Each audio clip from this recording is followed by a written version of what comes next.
ಇನ್ನು ಈ ಹೃದಯಾಘಾತ ಪ್ರಕರಣಗಳು ಹೆಚ್ಚಳ ಆಗ್ತಾ ಇರುವ ಹಿನ್ನೆಲೆಯಲ್ಲಿ ಹಾಸನ ಆರೋಗ್ಯ ಇಲಾಖೆ ಈಗ ಅಲರ್ಟ್ ಆಗಿದೆ. ಬ್ಯಾಕ್ ಟು ಬ್ಯಾಕ್ ಸಾವುಗಳು ಸಂಭವಿಸ್ತಾ ಇರುವ ಹಿನ್ನೆಲೆಯಲ್ಲಿ ಹಾಸನದ ಆರೋಗ್ಯ ಇಲಾಖೆ ಈ ವಿಚಾರಕ್ಕೆ ಸಂಬಂಧಪಟ್ಟಂತೆ ಅಲರ್ಟ್ ಆಗಿದೆ.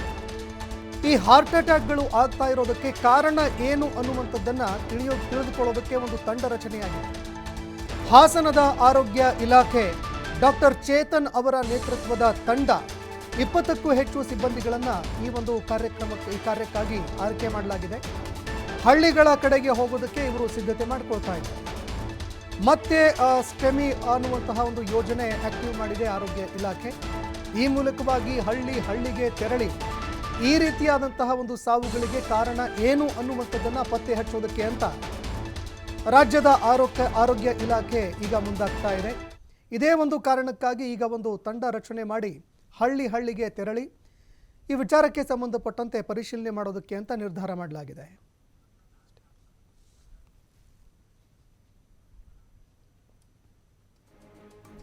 ಇನ್ನು ಇದೇ ವಿಚಾರಕ್ಕೆ ಸಂಬಂಧಪಟ್ಟಂತೆ ನಮ್ಮ ಪ್ರತಿನಿಧಿ ಪ್ರಕಾಶ್ ಒಂದು ಚಿಟ್ ಚಾಟ್ ನಡೆಸಿದ್ದಾರೆ, ನೋಡಿ. ಹಾಸನ ಜಿಲ್ಲೆಯಲ್ಲಿ ಹೃದಯಾಘಾತ ಎಂಬುದು ಸಾಕಷ್ಟು ಆತಂಕಕ್ಕೆ ಮನೆ ಮಾಡಿಕೊಟ್ಟಿದೆ ಅನ್ನುವ ಚರ್ಚೆಗಳು ಆರಂಭವಾಗಿದೆ. ಹಾಗಾಗಿ ಸರ್ಕಾರ ಈಗಾಗಲೇ ಇದಕ್ಕೆ ಸಂಬಂಧಪಟ್ಟ ಹಾಗೆ ಒಂದು ರೀತಿಯ ತನಿಖೆಗೆ ಆದೇಶ ಮಾಡಿರುವಂಥದ್ದು. 3ರಿಂದ 5 ಟೀಮನ್ನು ಮಾಡಿ ಈಗಾಗಲೇ ತನಿಖೆ ಮಾಡುವುದಕ್ಕೆ ಸ್ವತಃ ಸರ್ಕಾರದ ಆರೋಗ್ಯ ಇಲಾಖಾ ಕಾರ್ಯದರ್ಶಿಗೆ ಈಗಾಗಲೇ ಸೂಚನೆಯನ್ನು ಕೂಡ ಕೊಟ್ಟಿರುವಂಥದ್ದು.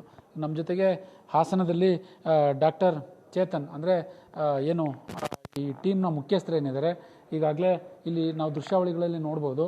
ಡಾಕ್ಟರ್ ಚೇತನ್ ರವರ ಟೀಮ್ ಏನಿದೆ ಅಂದರೆ ಹಳ್ಳಿಗೆ ಹೋಗಿ ಸ್ಟೆಮಿ ಯೋಜನೆ ಏನು ಮಾಡಿದ್ರು ಅದನ್ನು ಮುಂದುವರಿಸುವಂತೆ ಮತ್ತೆ ಮಾಡಲಿಕ್ಕೆ ಎಲ್ಲರೂ ಕೂಡ ರೆಡಿಯಾಗಿ ನಿಂತಿರುವಂಥದ್ದು. ಸುಮಾರು ಒಂದು 15ರಿಂದ 20ಕ್ಕೂ ಹೆಚ್ಚು ಇಲ್ಲಿ ಮಹಿಳಾ ಅಧಿಕಾರಿಗಳಾಗಿರ್ಬೋದು ಮತ್ತು ಪುರುಷ ಅಧಿಕಾರಿಗಳಾಗಿರ್ಬೋದು ಎಲ್ಲರೂ ಕೂಡ ಇದರಲ್ಲಿ ಭಾಗವಹಿಸಿದ್ದಾರೆ. ಇವತ್ತು ಈಗಾಗಲೇ ರೆಡಿ ಇದ್ದಾರೆ. ನಮ್ಮ ಜೊತೆಗೆ ಡಾಕ್ಟರ್ ಚೇತನ್ ಅವರಿದ್ದಾರೆ, ಮಾತನಾಡ್ಸೋಣ. ಸರ್, ಈಗ ತನಿಖೆ ಮಾಡಿದಿರಿ, ತನಿಖೆಗೆ ಆದೇಶ ಮಾಡಿದೆ ಸರ್ಕಾರ.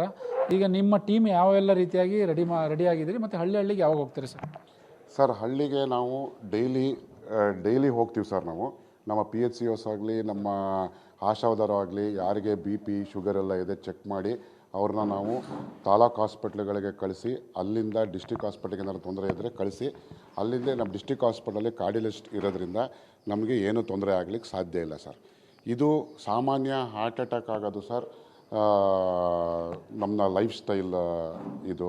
ಆಮೇಲೆ ನಮಗೆ ಏನು ಕಾಯಿಲೆ ಇರುತ್ತೆ ಅಂತ ನಾವು ಕಂಡಿರಲ್ಲ. ಈಗ 30 ವರ್ಷದ ಮೇಲ್ಪಟ್ಟವರಿಗೆ ನನಗೇನು ಕಾಯಿಲೆ ಇರಲ್ಲ ಅಂತ ಸುಮ್ಮನೆ ಮನೇಲೇ ಕೂತಿರ್ತಾರೆ.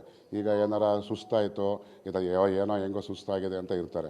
ದಯವಿಟ್ಟು ಯಾರೂ ಇದಾಗಲಿ ಏನೇ ನೋವು ಬರೋದಾಗಲಿ, ಸುಸ್ತಾಗೋದಾಗಲಿ, ಎಲ್ಲರೂ ಹಾಸ್ಪಿಟ್ಲ್ಗಳಿಗೆ ಹೋಗಿ ನಾವು ಚಿಕಿತ್ಸೆ ತಗೋಬೇಕು ಅಂತ ನನ್ನ ಮನವಿ ಸರ್. ಈ ನಿಮ್ಮ ಟೀಮಲ್ಲಿ ಎಷ್ಟು ಜನ ಇದ್ದೀರಿ? ಜೊತೆಗೆ ಯಾವಾಗಿಂದ ನೀವು ಹಳ್ಳಿ ಕಡೆ ಹೋಗ್ತೀರಾ ಅಂತ? ಸರ್, ಈಗ ನಾವು 7 ಇಯರ್ಸಿಂದ ನಾವು ಹಳ್ಳಿ ಕಡೆ ಹೋಗ್ತಾ ಇದ್ದೀವಿ ಸರ್. ನಮ್ಮ ಹತ್ರ ಡೇಟಾ ಇದೆ. ಈಗ ನಮ್ಮದು 24 ಟೀಮ್ ಇದೆ ಸರ್. ಅದ್ರ ಜೊತೆ ನಮ್ಮಲ್ಲಿ 350 ಜನಕ್ಕಿಂತ ಹೆಚ್ಚು ನಮ್ಮಲ್ಲಿ PHCOs ಇದ್ದಾರೆ. 1,500 ಜನ ಆಶಾಸ್ ಇದ್ದಾರೆ ಸರ್. ನಮಗೇನು ಅಂದರೆ ಹಳ್ಳಿ ಸರ್ವೆಯಲ್ಲಿ ನಮಗೆ ಅವರಿಗೆ ಏನಾರ BP ಇದೆಯಾ, ಶುಗರ್ ಇದೆಯಾ, ಸುಸ್ತಾಗುತ್ತಾ, ಇವೆಲ್ಲ ನೋಡಿ ನಾವು ಚೆಕ್ ಮಾಡಿ ಸರ್ ಹತ್ತಿರದ PHC ಡಾಕ್ಟ್ರುಗಳಿಗೆ ಕಳಿಸ್ತಾರೆ ಸರ್. ಅಲ್ಲಿ ಅವರಿಗೆ ಶುಗರು 30+ ಅವ್ರಿಗೆ ಮಾಮೂಲಿ ಶುಗರು, BP, ಆಮೇಲೆ ಕಾಲು ಊತ, ಆಮೇಲೆ ಸುಸ್ತಾಗೋದು, ಆಮೇಲೆ ಒಂಥರ ವಾಂತಿ ಬರೋಂಗಾಗೋದು, ಶ್ವಾಸಕೋಶ ಎಲ್ಲ ಕಾಯಿಲೆಗಳನ್ನೂ ನಾವು ಕಂಡುಹಿಡಿತೀವಿ ಸರ್. ಏನೇ ತೊಂದರೆ ಇದ್ದರೂ ನಾವು ಸೀದಾ ಹಾಸ್ಪಿಟ್ಲಿಗೆ ಕಳಿಸಿ, ಅಲ್ಲಿಂದ ಫಿಸಿಷಿಯನ್ಗೆ ಕಳಿಸಿ, ಅಲ್ಲಿಂದ ಟ್ರೀಟ್ಮೆಂಟ್ ತೊಗೋಬೇಕಾಗುತ್ತೆ. ಆಮೇಲೆ ನಮ್ಮದು ಡಿಸ್ಟಿಕ್ ಹಾಸ್ಪಿಟ್ಲಲ್ಲಿ ಸ್ಟೆಮಿ ಯೋಜನೆ ಇದೆ. ಯಾವಾಗಿಂದ ಆಕ್ಟಿವ್ ಆಗಿದೆ ಅಂತ? ಇಲ್ಲ, ನಮ್ಮ ಸ್ಟೆಮಿ ಯೋಜನೆ 2023ಇಂದ ಸರ್ ನಮ್ಮದು ಯೋಜನೆ ಆಗಿರೋದು.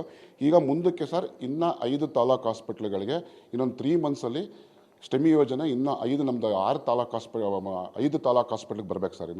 ಇನ್ನು 3-4 ಮಂತ್ಸಲ್ಲಿ ನಮ್ಮ 5 ತಾಲೂಕು ಹಾಸ್ಪಿಟ್ಲಿಗೂ ಸ್ಟೆಮಿ ಯೋಜನೆ ಕೊಡ್ತಾ ಇದ್ದಾರೆ ಸರ್. ಇದಿಷ್ಟು ಇಲ್ಲಿನ ಡಾಕ್ಟರ್ ಚೇತನ್ ಅವರು ಹೇಳುವಂಥ ಮಾತು. ಕ್ಯಾಮ್ರಾ ಪರ್ಸನ್ ಕಿಶೋರ್ ಜೊತೆ ಪ್ರಕಾಶ್, TV5 ಹಾಸನ.